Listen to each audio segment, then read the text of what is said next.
It's another Thursday here on the Big Gold Belt Wrestling Podcast. I'm Jamal. Will is there, and we're going to get wrestling started in a moment. But first, a little bit of housekeeping. This is your first warning. January is coming, and January is our break. Wrestling doesn't have an off season, but we sure as hell do. You take time after the holidays to recharge, rewind, decompress, and then get back after the Royal Rumble. So just let it be known that we take January's off. So it's a couple more shows for us as we march towards the end of the year. This is, just before we get started officially, let me just say congratulations to Sammy Guevara and Tay Guevara. They gave birth to a lovely baby girl, 8.4 ounces and 24 hours of labor. So if you're not saying that, Ty isn't doing the work, she definitely is after 24 hours. Good Lord. But Luna Mello Guevara, November 28th, 2023. And that is a day after Ryan Cabrera and Alexa Bliss, celebrated the birth of their child on November 27th. So a busy week for both of those families, and congratulations to them. On the show tonight, we saw the Iron Claw. Officially, we can't talk about it. Wink, wink, nudge, nudge. And we're definitely not going to do that. But we saw the Iron Claw. If you have any questions for us about that movie, hit us up on everything at Big Gold Belt, and we can have a discussion about it off screen because there's an embargo going on. But we will absolutely have a non-spoiler review and a spoiler review that will be coming up later on. But right now, of course, the biggest story in wrestling is CM Punk. So let's just get that out of the way. The Big Gold Belt Wrestling Podcast on a Thursday starts when Will hits the button.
So it's, again, another Thursday. It's the Big Gold Belt Wrestling Podcast. I'm Jamal. He's Will. And you here on a Thursday.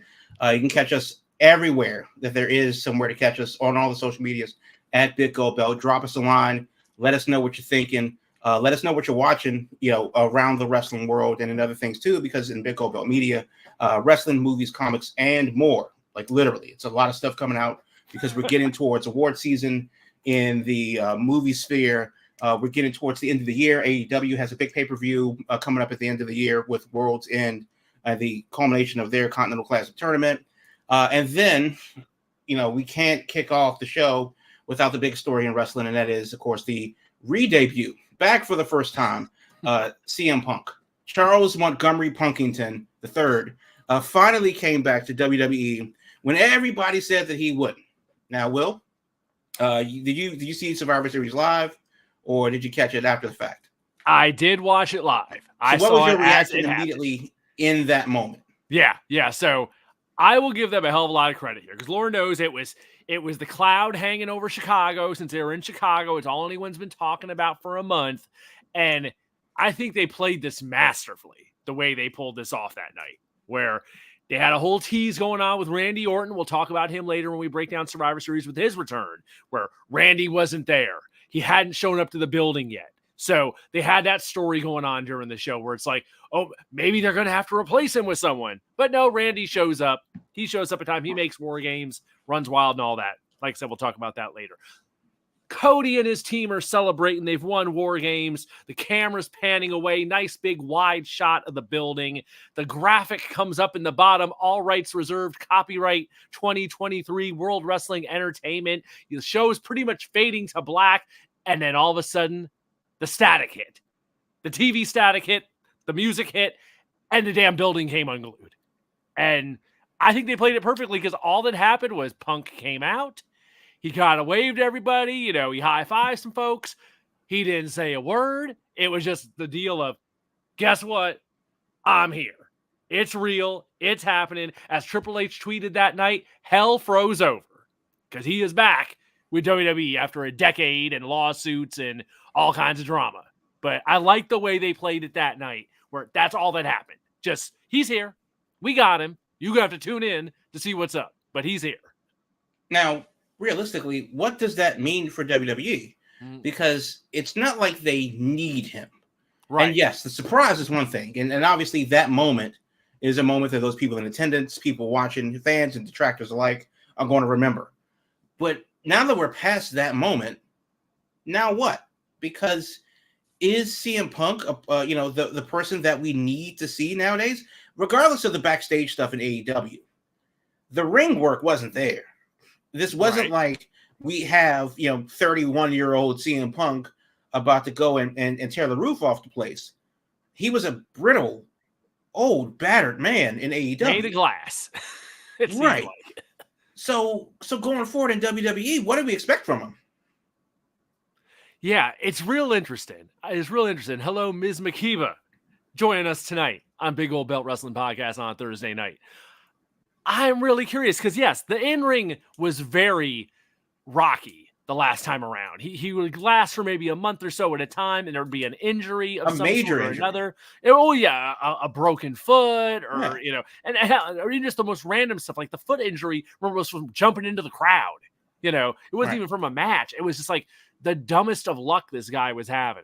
So, yeah, like I said, they did not need CM Punk, but there's no denying that he provides a spark. He provides a hell of a lot of damn attention. Raw did a monster number the next night because of him and Randy Orton showing up. The curiosity is definitely there about exactly what is he going to do? How is he going to fit in? I mean, as we go on and talking about this, the biggest drama fallout of the next night on Raw was that it seemed like most people were upset that he didn't rock the boat. He didn't cause a whole bunch of drama on Raw. So I think right now there's a novelty factor. There's a big novelty factor that I think they can milk that for a while. Long term, I'm not sure. I think part of it, of course, is going to depend on his health. Another thing in his favor is going to be he's been gone 10 years. So there are a ton of fresh matchups they can do that have never been done. Right. Because there's just, not a lot of the people that were there 10 years ago are still there now. So if he can be healthy in his 40s, if he can do something, there is stuff he could absolutely be used to do. It's just, there's just a lot of wild cards here between his attitude, between if he's willing to play ball and everything. I mean, the whole damn story of AEW, that was very, we've regurgitated that tons of times. Yeah. So where we go from here with this, I don't know. Right now, I think we're very much I feel like this is the tryout period where it's like, okay, he's got to show up. Is he going to get along with everybody backstage? Is he going to be on his best behavior? It seems like right now, that's the reports that, hey, everything's cool, but it's only been 2 shows. Right. But I also think that part of that is that Punk is in a completely different situation. I firmly believe and have stand on the grounds that CM Punk was brought into AEW to be the veteran quarterback that they didn't have. Mm-hmm. To, talk to the young guys, to give them the rub, to elevate the locker room. WWE doesn't need that from them. WWE has their merch, money. That's what they're going to do. They have their people, in the positions where they need to be. They just got Cody. They just got Orton back. Drew McIntyre may or may not be there for a while. AJ Styles is, not long for the company. Rollins has been elevated. The Miz is doing yeoman's work. Sheamus is, they have the people, and they have a handful of people in NXT that are ready to be the next person's up. So they don't really need him to do anything other than be the nostalgia magnet that he is for a lot of people that remember him from 10 years ago. Mm-hmm. So I think in that regard, it's not a matter of can CM Punk hold it together? Well, he's not being asked to do anything other than being CM Punk. Yeah, just special attraction, essentially, is his role. And that is a very good point because it's a world of difference. Being an attraction, he doesn't have to be around all the time. He could be plugged in here and there. He could disappear and do, MMA commentary or whatever other stuff he wants to do, go to his hockey games in Chicago and all that and support his Blackhawks. He would not have to be around all the time. Whereas AEW, the idea was he was going to be the guy. He was going to be the guy. Yeah, in the locker room, on the roster, on television. He was put in a position at the top, to go there and drive the boat. Yeah. And that's very different. To the point that when everything blew up, they found it important enough to be like, no, we need him to come back, that we will create a show just for him, Right. So it's like he could not have been more in a position where he was being depended on to be that guy, to be a face of the company, which here it'd be a case of he would be one of, 6 or 8 major faces in that top mix, but not the top guy. He ain't replacing no Roman Reigns, and I'm sure I don't even see him replacing a Cody at this point, as high as Cody is right now. Right. Cody, LA Knight, who's, had a hell of a year. Rollins. Rollins, definitely.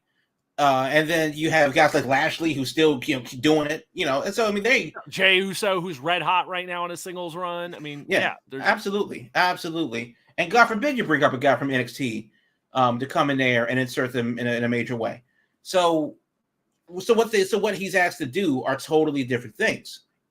Now, and of course, you got to remember why CM Punk left in the first place, and that was because of a disagreement on how a match would play out.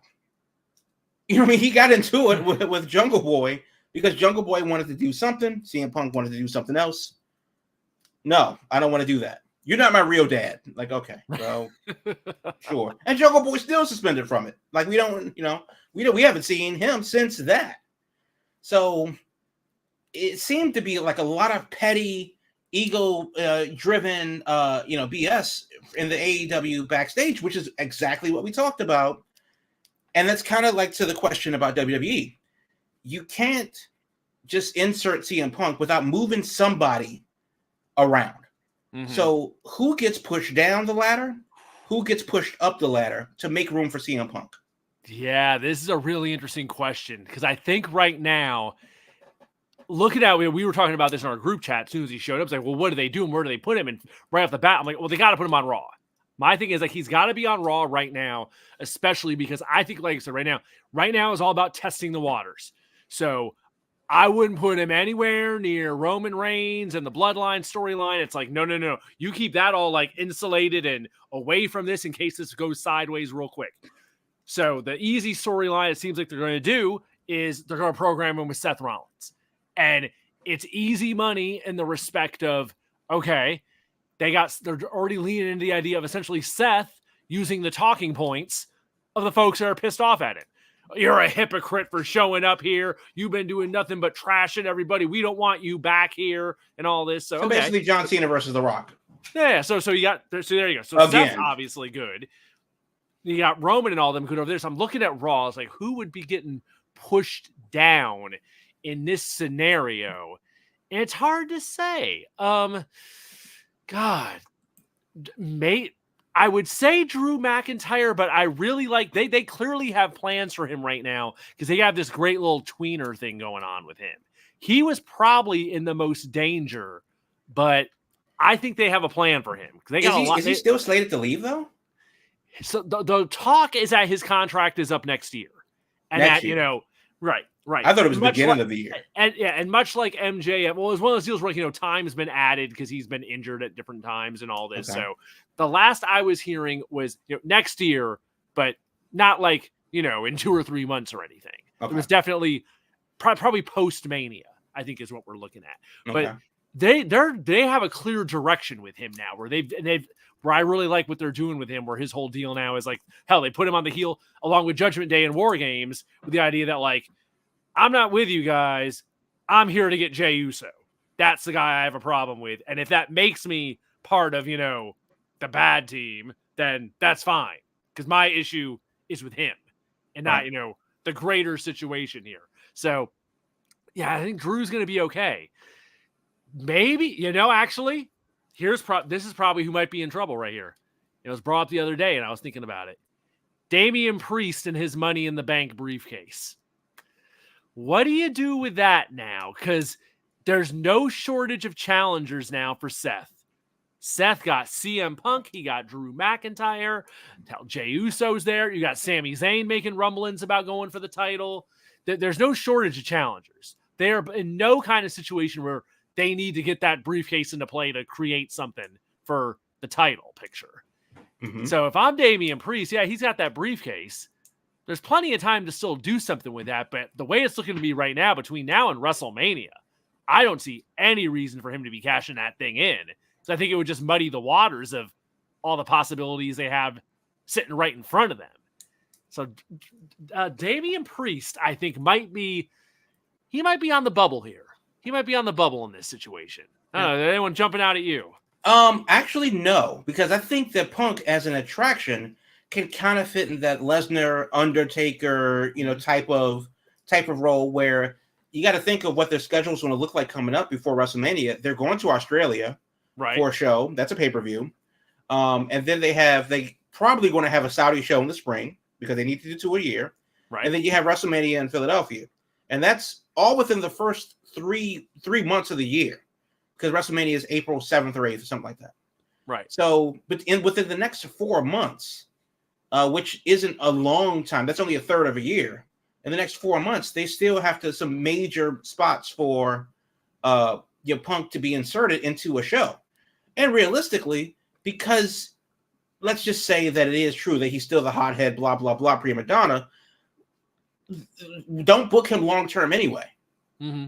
So we can just insert him here, maybe a 4-week build for a pay-per-view. Oh, I'll see you in Australia. I'll see you in Jeddah. I'll see you at WrestleMania. And then the other month, he can be away calling Blackhawks games or whatever he wants to do. Yeah. So he spends the next couple weeks building himself up. Okay, cool. He takes the next couple weeks off, hunting down Cole Cabana for, lunch money. And then he comes back, rinse, repeat. And it's no different than, oh my God, the music hits in Brock Lesnar. Oh my God, the gong hits and it's the Undertaker. Right. So I don't see why not. Now, I don't know, I brought it up to you just a minute ago before we went on the air. Keep seeing a rumor pop up that CM Punk versus Stone Cold Steve Austin is an idea that's being floated somewhere in the bowels of the WWE building. Now, as much as I don't like that idea for a number of reasons, this is what I think they're going to use Punk for. You just said that there's a lot of first-time matchups that could happen. There's a lot of never befores could happen, and also there's a lot of we need to get this match done before they're both retired for real. Right. Matches that could happen. So I think that's what you use it before. You make the special attractions actually special, and you kind of keep them, as this figure hovering over the place. He doesn't have to be involved. He just needs to be present. Because realistically, I don't know if CM Punk. I mean, CM Punk is known for his matches and stuff like that, but he's more known for his promo work. So give him 5 minutes in a live mic, and we can keep it moving. Yeah. Now we haven't touched on that yet. On the end of Raw with his first time with a microphone, and how a lot of people were not exactly over the moon with how his promo went. So how exactly did that go? Because I missed it. Yeah. So the two big parts of it were he came out there. And the first big line he dropped was essentially he alluded to, that he's changed. He's not the same guy. And this, this isn't going to sound like him. But then the first big line was, I'm home, which of course coming from him, probably like, oh my God, how could he call WWE home after all this? So that was the first big line was I'm home. Mm-hmm. And then pretty much other than that, he just kind of like, look, I'm here. People are worried about me being here because I'm the most controversial guy and all this and blah, blah, blah. And I'm the best in the world. It was a very paint by numbers, generic CM Punk promo. He didn't take any shots at the other company outside of a little line he snuck in at the end. That isn't necessarily a shot, but some people want to say it could possibly be. But it was very just kind of like, hey, I'm here, I'm back, hell's froze over, and let's go to work. And then at the very end, when they hit his music again, he looked into the camera and just into the camera said, I'm not here to make friends. I'm here to make money. And that was like the very last line as they went off the air. So some people took that as like, a shot at the other side, but there was nothing, direct, clear, like big things like, like when he showed up in AEW in Chicago, it was like that, that other company tried to kill me and, depression and all this and, all the health problems he had. There wasn't anything like that. There wasn't anything, talking about. Well, that wouldn't be true if he said that about AEW. Yeah, who knows? Yeah, I mean, he broke his own dumbass foot for trying to drop off the stage as a 40-year-old man. Yeah, there was no allusions to beating up and getting in a fight with Dylan McKay or anything, like that stuff. So, yeah, it was. So a lot of people seemed like they were underwhelmed by that, but to me, it was like it's his first promo. We got 2 months to even get to Royal Rumble. There is a lot of damn time to fill, and knowing how WWE operates, I think the other thing is, in their head, they look at it like, this is a guy who has not been here in 10 years, and for those 10 years, they have erased him, essentially, from their history. They don't never mention him, never promote him or nothing, since they were on such bad terms. Yeah, he's down there with Chris Benoit, at the bottom of the list. Yeah, exactly. He was, he who must not be named. And all this. So now that he's back, I think they looked at that promo as like, you know what? There's a whole lot of people watching this show that don't know who this guy is. So this is his intro. Right. This is simply an introduction. And then we go from there. Well, then let me ask you this about the promo itself. If you are a WWE fan and in that cult that is the WWE fandom, right? You already don't like AEW. You don't need a reason to like AEW. So having Punk rant for 20 minutes like he did when he debuted in AEW about something that you already don't want to hear about, well, why would he do that? That doesn't really speak to that audience. Right. So I don't know why people would be so, other than like the general salaciousness of it, because, he shit on the competition that you already shit on. So what more could he say that the internet doesn't say themselves from a WWE fanboy perspective? So I don't know. That just seems to be much ado about nothing. But so the Punk stuff, notwithstanding, Survivor Series. Yes. How did you like that in overall? Survivor Series, I think we got lost in the shuffle a bit with Survivor Series. The biggest damn thing to me was that show was done in under 3 hours. It was tight. It was like very compact. It was like 10:50 out here on the East Coast when CM Punk showed up. And it was like, this is like the old days. Yeah, I can take this. Yeah, that show, it moved really good. I thought they did a really good job of these modern War Games matches in the past have kind of dragged a bit. And both of them on this show, they did not drag as much. They did a good job of once everyone was in there, they didn't have them go like another 20 minutes. They kept it maybe like half of that, maybe 10 at the most. And like they kept things moving. Everything was very tight and compact. It was a very efficient show. We didn't talk about Randy Orton. Randy Orton's return. I thought Randy Orton's return went really damn well. They had a really sharp idea with realizing that, wait, if we bring him out here with the team, either he's got to go in first or he's going to sit in a cage for 20 minutes before he does anything. Let's just have him not be here and then have him show up last, have him be detained so he can make his big return and then immediately get to laying people out. So I thought they did a great job with Randy Orton. Randy Orton came back looking bigger than ever as a WWE standard. People seem to go away when they get hurt. They come back looking like He-Man. So it is what it is. But yeah, Randy Orton looked good to go. The ladies' War Games I thought was really, really good. It set some groundwork for something I think we will talk about later, with someone that put out a training video for their comeback. So there's clearly pieces in motion. Things are happening. It's for this time of year. Usually I think WWE gets kind of stale sometimes when once Survivor Series is done, and then there's this huge break. Well, Survivor Series Rumble. Hasn't had like that something behind it in a minute. Yeah. I mean, I remember a couple of years ago, we were thinking like, well, should Survivor Series even be a part of the Big Four? Should we swap it out for Money in the Bank? Yeah. Yeah. And now the 4 has become 5, and the Survivor Series has kind of got some of its gravitas back. Yeah. One thing it does notice now, but in all fairness, I didn't watch Survivor Series because Saturday night. But 5 matches. The longest match was 34 minutes. The second longest match was 33 minutes, and that's the War Games matches, which makes sense. Right. The rest of the show, you had 9 minutes, 7 minutes, and 12 minutes. Yeah. That is a tight show. Yes. And it feels like that this show was booked like an NXT takeover. Like just looking at how everything was, the way the matches happened. You had the women's war games first, you had the other matches in the middle, the men's war games in the end. It really feels like with that type of timing, and you said that it was 10:45 Eastern when CM Punk made his return. That is a thing that we've seen that happen on Takeover before, where you're waiting for the slug, and now it's over. We can breathe easy again. Right. That definitely feels like the Triple H influence of War Games. I mean, and I'm here for it. Like, if that's what the pay-per-view is going to be, like the Saudi show is the same way.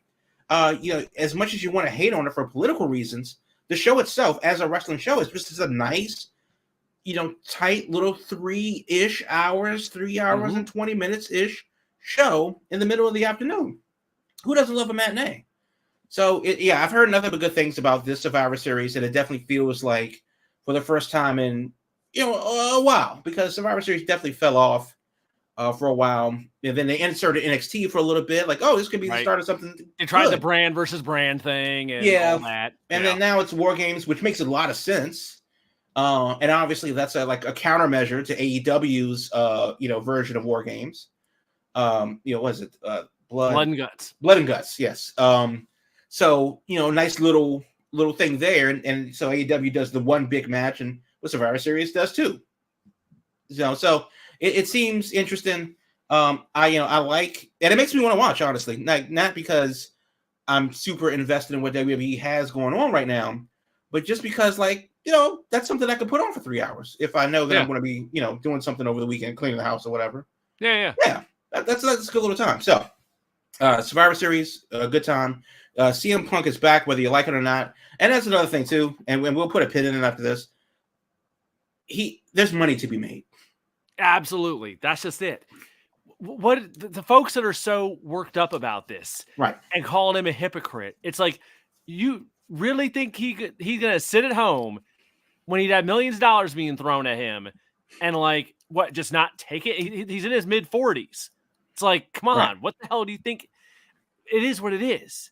He ain't gonna get an opportunity like this anywhere else. The amount of, as we said, the amount of time he has where he can be a pro wrestler, is that window's closing. It's closing. Yeah. And that's assuming that the window hasn't closed and he just has his foot in the or his fingers in the windowsill. Yeah, right. Before his fingers break and fall off the other side, he is drastically trying to stay within and relevant. Okay, cool, but realistically, even if he never wrestles again, there's still money to be made. And speaking of money to be made, we're going to talk a lot about Ric Flair in a bit, but let's break here. Right. We compose ourselves, and then we'll come back with the Indie Spotlight and the rest of the show, because we're going to blitz through a lot of news after this on the Big Gold Belt Wrestling Podcast on a Thursday. Are you a fan of all things media? Are you a fan of professional wrestling and sports? Then you need to check out Big Gold Belt Media. We're the ultimate destination for all things entertainment and media, with the latest news, interviews, and analysis from the world of the aforementioned entertainment realm. Our team of dedicated journalists and analysts will bring you exclusive content that you're not going to find anywhere else. And we're not just an online destination. We attend live events, conventions, bringing you behind-the-scenes access and exclusive content that you're not going to find anywhere else. Plus, you can show your support for our brand by subscribing to our Patreon, patreon.com/BigGoldBelt. Join the Big Gold Belt Media community today and stay ahead of the game. Follow all our social media platforms at Big Gold Belt for the latest updates and exclusive content. Whether you're a diehard wrestling, sports, nerd culture fan, or just a casual like some people, Big Gold Belt Media has everything you're going to need to stay informed and entertained. So what are you waiting for? Check us out today at BigGoldBelt.com. That's BigGoldBelt.com. So back here on a Thursday, I'm Jamal and he's Will, and this is the Big Gold Belt Wrestling Podcast. How you doing, folks? So let's get into the Indie Spotlight for this week. And this week, it's out in Los Angeles, December 30th. December 30th, just before New Year's, be in Los Angeles. Circle 6 Wrestling has the King of the Death Matches tournament. Now, yes, death matches, I know it's not for everyone, I know that it's not for the faint of heart either, because some of the names they have, it's gonna be heavy. It's going to, yeah. Let's hear it. It's going to be heavy. So, Orton Vite's going to be there. I'm seeing names, and this is how you know it's good. I'm seeing names, and then I'm going, but what about this guy? What about that guy? So, the bottom line is, it's the King of the Death Message. Orton Vite is one of my favorite matches. One of my favorite wrestlers, in the country. Definitely a top 10 for me. He's doing a hell of a job this year. It's going to be awesome. Atticus Cougar, going to be in the building. It's going to be very interesting. King of the Death Matches, and that's going to happen with Circle 6 Wrestling at the Don Quixote. Don Quixote is 2811 East Olympic Boulevard in Los Angeles, California. That's in the Boyle Heights neighborhood. So if you're familiar with Lucha Underground, you're going to be in the neighborhood. But yeah, so just south of downtown, right on Olympic Boulevard. Go get you some tacos because that's where all the spots are. You can get tickets at circle6.shop.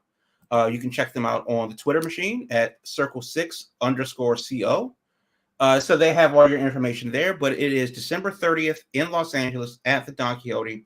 It is Circle 6 Entertainment, the King of the Deathmatch Tournament. If you can't make it to LA, you can check it out on Fight. I believe Fight TV has a promo going on right now before December 1st. So that may or may not apply to you, depending on where you are in the world right this moment. But tickets are available. And one thing that's interesting about this and the ticket, selection is that you can select your actual seat in the building. So when you go select your ticket and you see that the seat number isn't how many tickets are left, it's the actual seat number. So GA63 is literally the 63rd seat in the general admission section. So they have a seating map for you for the venue to see, where exactly you want to be. So it's a legit deal, and it looks interesting. I'll be watching on Fight, from where will I be? Thailand, but international. Yeah, a little bit. So I will be definitely checking it out. It's on my calendar. But Circle 6 Wrestling, King of the Death Matches, down in the Don Quixote in Boyle Heights, Los Angeles. Big Gold Belt Wrestling Podcast, Indie Spotlight for this week as we move on a Thursday. So, Ric Flair. Now, the headlines are going to say Ric Flair is ready to walk away from AEW. Now, before we get into the why, the first thing is that people have been hating on Ric Flair, since he got into AEW. And I'm not going to argue about the merits of whether or not he should or should not be there. Some people argue against his age. Some people argue against his character. Some people argue against him, the person. But on a promo that has not aired, now, if you're planning on watching Rampage, the promo, this should be cut from the episode that will air on Friday. Flair, quote, invited all the women in the audience from 18 to 28 to meet him in his hotel room. No boyfriends or husbands, end quote. So, very much an old school Ric Flair line. Good old Rick still has some sauce in the bottle, and he wants everybody to know it. That is, between 18 to 28. Okay, gross, but cool. That line is a very Ric Flair line. Mm-hmm. That's the thing. That's the character that he's been for the last 400 years. So, I don't understand why the outrage now, or is this just more fuel on the bonfire? So he says, and he said this on Instagram, amongst other things, and I quote, "I'm so tired of hearing all this negativity. I don't need to work, and I don't need the money. Can I simply enjoy being with my dear friend Sting, his side for the next few months without so much hatred? I know I'm old, but that doesn't mean I can't enjoy life. I have earned the right to do whatever I want, and I'm exactly where I want to be. I appreciate Tony Khan, but I'm more than willing to walk away if I've embarrassed you or your company. All I can say is I'm sorry." Now, of course, as we say this, AEW literally just tweeted out maybe about 5 minutes ago that we will hear from Sting and Ric Flair tomorrow night on Rampage. So that's that's hilarious. They're not pulling the segment. They're not pulling the segment entirely, but they could edit it a bit. So this is a very simple question. Should he stay or should he go? I mean, he is there to sell his mushroom-laced energy drink, right? Which is the thing. B, support Sting, and he did get involved in a match at the pay-per-view, which didn't need to happen, but okay. He's not going to work a match. At least that's what the rumor is now. But if he's more of a problem than he is, if he's an attraction for the wrong reason, because CM Punk is an attraction for the right reason now.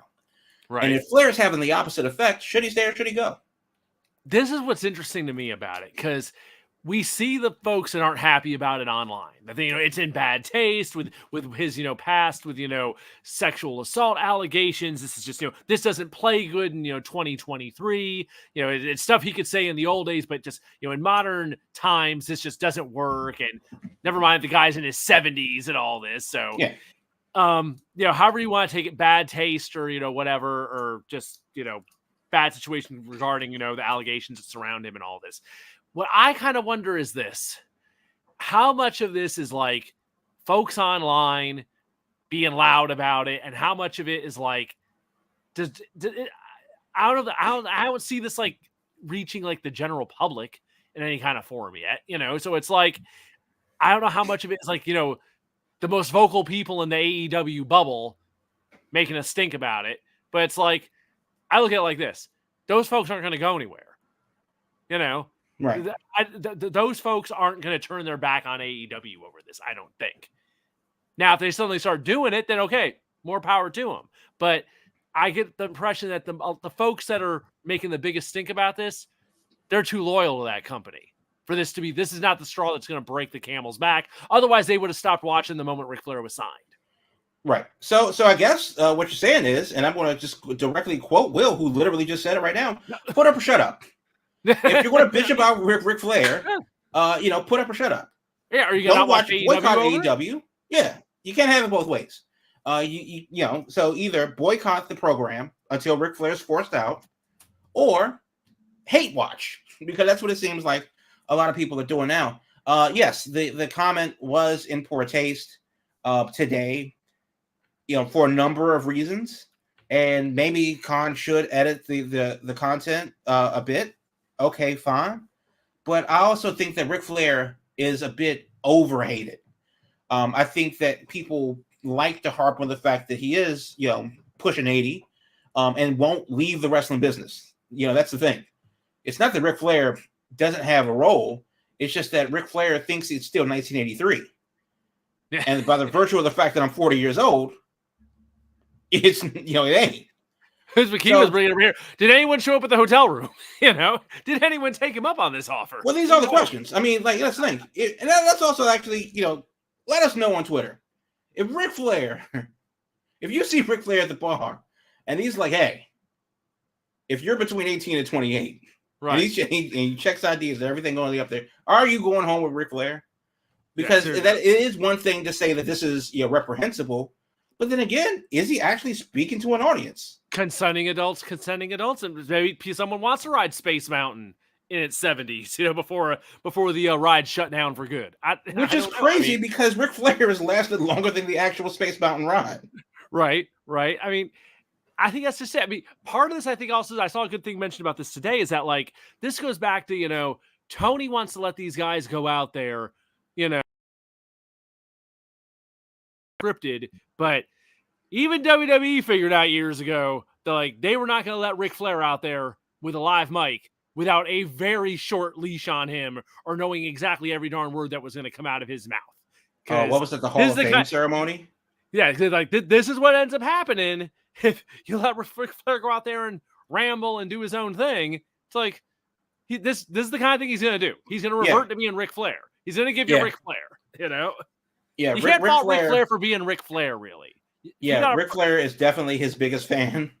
Yeah. And that's on you. Like if you haven't seen that Hall of Fame ceremony ramblings, or if you haven't seen the Migos videos or whatever, if you don't know what you're getting into with Ric Flair, that's on you, man. You can't give that man a live mic and say you have 8 minutes. Yeah. That's not that ain't it. That's not it. But also, that is a kind of a thing. How much of that is the fault of Ric Flair for being Ric Flair on a day that ends in Y? And how much is that is on the fault of Tony Khan for allowing him to be Ric Flair on a day that ends in Y? You're putting him on a taped show and on your program, and if he ends up doing Ric Flair stuff, how can you really hold that against him? Unless you're specifically, telling him, hey, don't say this, don't say that, but right. And then it's also like, and I know it's a difference between a taped show for broadcast and the pay-per-view, but we did literally just see, a few weeks ago, Adam Page drink the literal blood from the forehead of Swerve Strickland. Right. And I didn't hear anything about that from like a number of reasons why that's not a good idea to do. But then you have, Ric Flair saying a thing that's going to be edited out. And people are ready to storm the castle over it. So people are picking and choose people are picking and choose what they want to hate. Ms. McKeeba says, my daddy got banned from a grocery store for talking ish to a cash register, to cashier. Old men will say anything. And that's another thing you just got to understand, that, Flair is going to, he's not just a old man. He's the old man. He's made his living. The reason why he's relevant is because he's been talking cash shit for 50 years. Yeah. I mean, he ain't stopping now. That's for sure. He's not going to stop now. So you got to be the one to rein him in. Yeah. So I'm going to stick with AEW news real quick because my absolute literal favorite wrestler in the company, QT Marshall, is leaving AEW effective January. He says that he put out a statement, basically saying his goodbyes, giving the news, and alluding to the fact that AEW is going in a different direction, and that he feels that it doesn't suit him best. QT, though he wasn't an executive vice president, was major in the backstage role, trainer at the Nightmare Factory, and former Latin American champion down in AAA. He was never the guy, but he was definitely beside the guy that went on to do things. So as a wrestler, he's 35 or something like that, and he's definitely in a position where he knows that window is closed and he wants to move up. As a promoter and a booker and doing all the other backstage roles, he also brings that to the table too. So great. I can't wait to see what he does next, because I think he is a fundamentally sound, talent. That's the type of wrestling that I like, and it's why he was my favorite in AEW. But now that you have basically a player coach, who do you think benefits from his services more? The easy answer is WWE, because you have a person that has done the backstage work and a person that can do things in the ring. Mm-hmm. WWE could use a talent like that because everybody could. But his wrestling, his character, his stories benefits is more to the WWE style of things anyway. It's the style that Cody, excels in. It's why, people would harp on Cody by making AEW feel so different. Cody definitely had his long-winded WWE-esque, NWA-esque promos, while the Young Bucks and Kenny were flipping over everything. It was a very different show a few years ago. QT is among that line. He's Cody's best friend. So him going to WWE makes sense. I can definitely see him helping out Shawn Michaels in NXT. Mm-hmm. And getting that. He can do that coaching role, and he can also do the agent role. He can do right. pretty much a jack of all trades. Right. But as much as I think that he would be serviceable to NXT, I really think that if you are MLW, you move heaven and earth to get him. And the reason why is because he's enough of a name and has been in enough places where he can be a person that attracts talent that may be out of their league and above their pay grade. Oh, okay. Because if you're WWE, QT Marshall isn't going to be your in. It's WWE. You're going to want to go to them. But if you need a reason to go to MLW, a reason to sign with them, because they have a competent coach that's been a jack of all trades and the number 2 company in the country. It's all kind of like what Deion Sanders is doing in Colorado. Yeah, sure, that season didn't turn out the way they wanted it to, but also, yeah, sure, his reputation, precedes him. You can't argue against that. So if you're MLW, this is the time. It's now. You have a new TV deal. You need something that's going to attract people that may be looking elsewhere, either at the Super Indies or Impact or TNA, rather. Yeah, I mean, they honestly have nothing to lose if they were right. There's no downside to them pursuing him at all. Right. Yeah. So I think that it would be interesting to see where that goes. Bidding war, whatever. And obviously, he could just want to wrestle full time if he just has to do that. But to get the most bang for your buck, I think he could be a really super huge fish in a very small pond that is MLW. So we'll have to wait and see where he goes as he's scheduled to leave in January. Sticking with AEW, still, Dr. Britt Baker. Oh, yeah. Now, she tweeted out a thing last night, just before 10 o'clock, and she says, tonight's Dynamite. MJF live promo time, 7 minutes. Christian Cage live promo time, 10 minutes. All of 2023 Dynamite, Britt Baker live 20 promo time, 0 minutes. Now, there's a question associated with that, but I do want to point out that when she tweeted this thing, 9:49 p.m. Eastern, yesterday, it got 1.2 million views to now. Okay. So when Britt speaks, somebody's listening. The question is, AEW has brought in Mariah May. Toni Storm is doing the best work of her AEW career. Mm-hmm. You still have the ladies in Ring of Honor, that are behind the paywall of honor that can easily cross over. And then you have Serena Deeb, and I have news of her that I'll get into in a second. She's ready to make her return. And you have Jamie Hayter that's still on the bench for being injured, and God only knows where Thunder Rosa's hiding, but she's poised to make a return. Does AEW need Britt Baker anymore? I've been tired of her for a while. The dentist has never done anything for me, but she apparently has always done something for Tony Khan, because she has been his featured lady from the jump, and it has not seemed to let up. And I guess it's let up recently because she hasn't been around, but I don't have any reason in my head not to think that if he had a way he wanted to use her, it would happen immediately. So I don't have that, other the Toni Storm stuff is going good, but I could see him plugging her into that all of a sudden if he wanted to. I am so much more interested in something like what's going on with, when Jamie Hayter returns, because Jamie Hayter was really just getting rolling with that title when that injury happened. The timing could not have been worse. And she immediately has a right to come back immediately for the title again. Yeah, I mean, that's the number one I want to see. I want to see how this Toni Storm thing goes. Like, there's way more compelling people that I'm interested in. And that's the thing, as limited as the TV time is there for the women, I don't want to see it spent on the dentist. There's other people I'd rather see featured.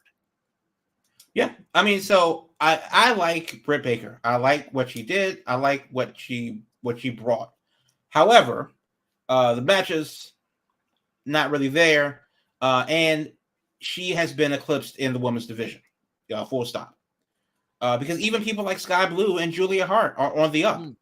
And yeah, sure, Jade did leave, but that void is being filled quickly with other people. So if they just got the time to develop an actual storyline, then that we can run with some kind of cohesion, cool.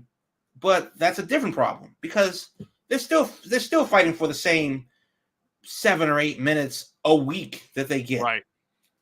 Throughout all of their shows, they get 10 minutes a week. So you do that, and then you have to insert, Dr. Baker. I don't know. And I don't know how much she's making, but it's also like she's not the ace of the AEW women's division anymore, if you would ever consider her that. But the fact that she speaks and 1.2 million views later, in about 24 hours, suggests that there is an audience for her. I'm just not sure if AEW needs her anymore, because they needed her during the pandemic.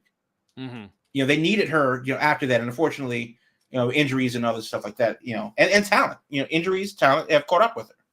But, we'll have to wait and see what happens. But it feels different this time with Britt Baker. It feels like she might not be able to talk her way out of this one. So we'll have to wait and see what happens. I mentioned Serena Deeb quickly. She has been out of in-ring competition in AEW since October of 2022. It's been a little bit more than a year, and she made a post on Instagram, a video post, and basically says that she's been dealing with seizures, just random seizures that will come through. No, prior history of them, nothing in your family. It's completely caught her off guard. Yeah. And she's been dealing with that, which scares the hell out of her. Number one, and then of course scared the hell out of her because of what that means for her career. But she did get the good news that she's been cleared by all of her doctors, and whatever this thing is, they are managing it, in the way that's allowing her to return. So I bring up Britt Baker, because of the fact that she's complaining about TV time and stuff like that. But it's also like Serena Deeb is another one that wants to come back and do a thing. And that women's locker room is getting pretty crowded very quickly when you add up all the people that should have TV time. You can only slice that 7 minutes too much before it gets to be too little. So, last thing really quickly, I haven't seen the Maxim Male models, MXM as they're called now, since they left WWE. And they're going to make their debut January 27th at noon. Now, that's Royal Rumble weekend. Okay. That's in Tampa. Okay. They're going to be at the Egypt Shrine Center in Tampa, a part of Effie's Big Gay Brunch 8.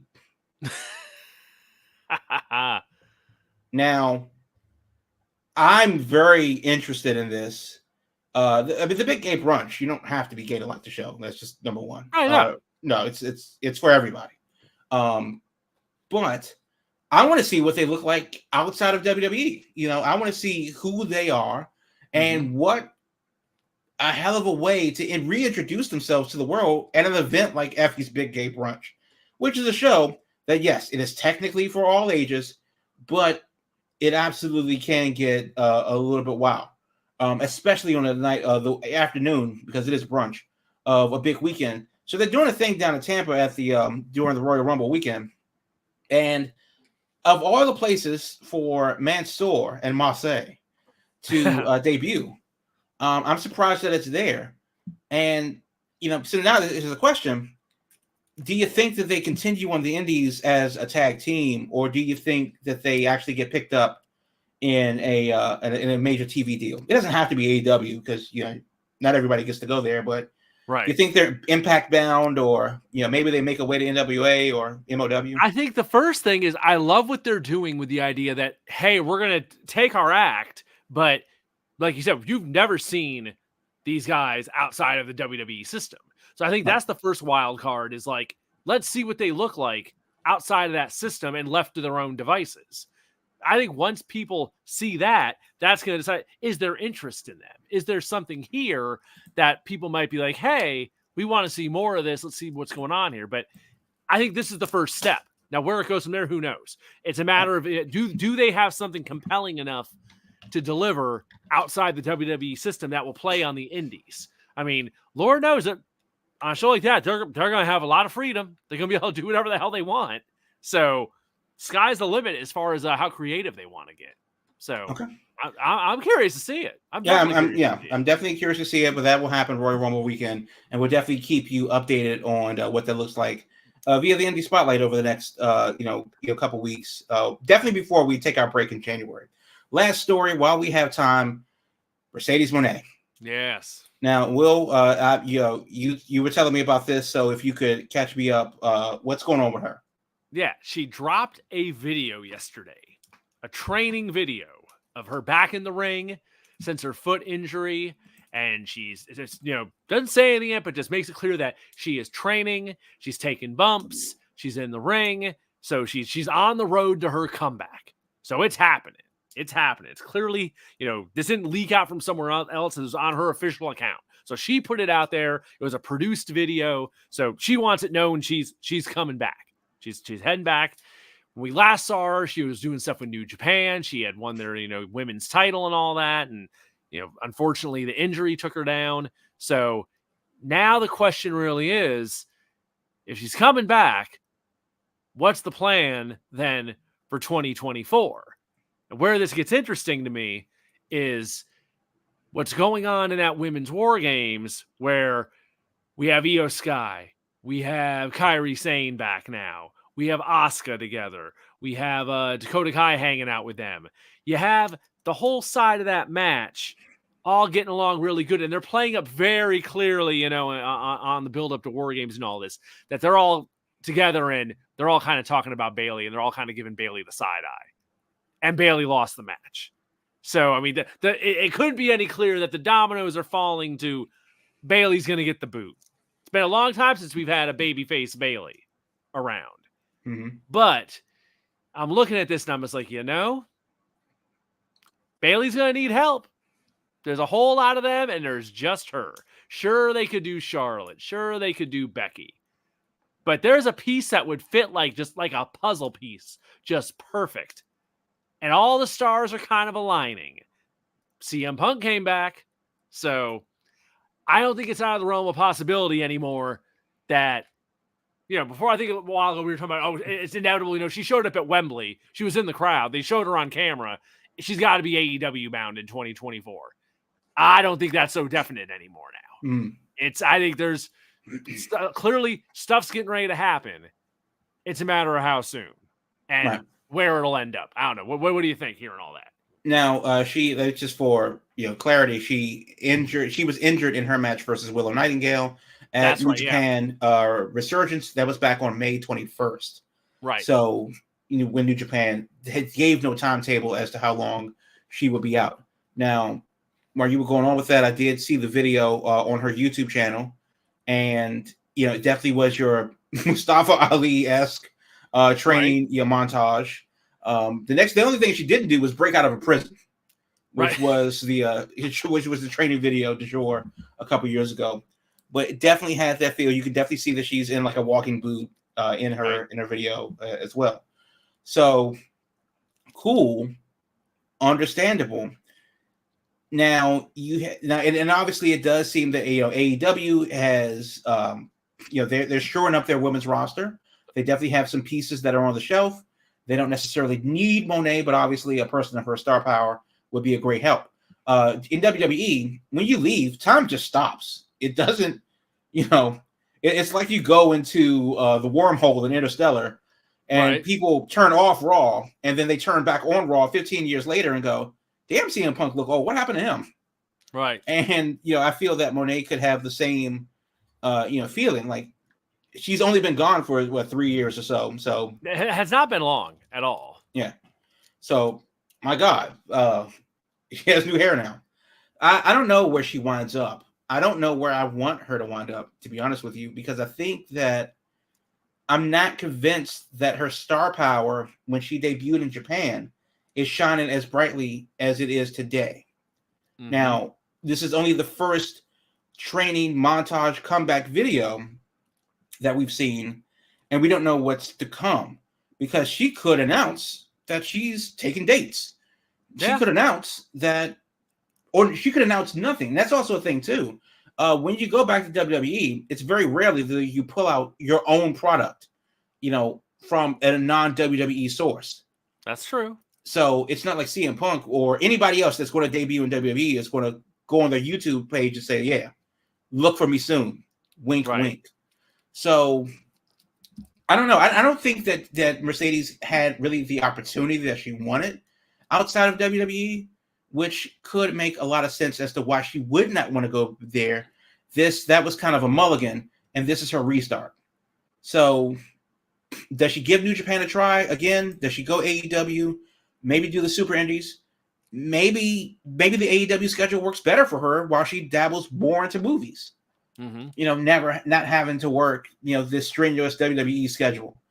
But then again, movies aren't guaranteed, as we've seen that they're coming back from writer's strike. It seems like that's cooled off. It seems like in the last year. Yeah. But of course, there was the injury too. So I don't know. That's part of it too in my head. It's like, is there part of it might be that, that WWE platform maybe had a bit more appeal right now than it did previously, because out of sight, there's an old saying, out of sight, out of mind. Right. And if you're working small New Japan shows, in California, it's definitely not the same platform as being on national TV. Yeah. No, it's not. So we'll just have to wait and see what happens. But I guess she posted it on her YouTube. So be on the lookout on her YouTube or everything else to see what she posts next. But one last quick thing. It is not necessarily it is news, but not necessarily something huge. If you're a fan of the XFL or you're a fan of The Rock, the XFL USFL merger has been approved by regulators. So The Rock, who lost $60 million on the deal with the XFL last season, right? Is going to have a go at it when they merge, and that's going to happen this year.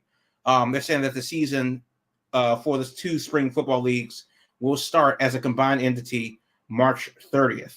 So it'll be interesting to see how The Rock can evolve this thing after a well-received but not financially viable first season. So a really interesting tidbit that came across late in the cast today. So it's been an hour, it's been a time, but we gotta go. Then it's the Big Gold Belt Wrestling Podcast for Thursday. You can catch us all over social media: Twitter, X, Facebook, Instagram, all of it at Big Gold Belt. So once again, a brief reminder: yes, we did see the Iron Claw. We will be talking about it in a non-spoiler and a spoiler-laced review. Look for that on the Big Old Bell Media channel sooner than later. The movie comes out December 22nd. You can reserve the tickets now. A24 release, but it's December 22nd. Interesting time for release, but you gotta watch the spoiler review to find out why that's such an interesting time to release that movie. But until next time, for Damien, for Niger, for Mr. Sellis, in absentia, he's Will. I'm Jamal. This is the Big Old Belt Wrestling Podcast. And until next week, go watch some wrestling.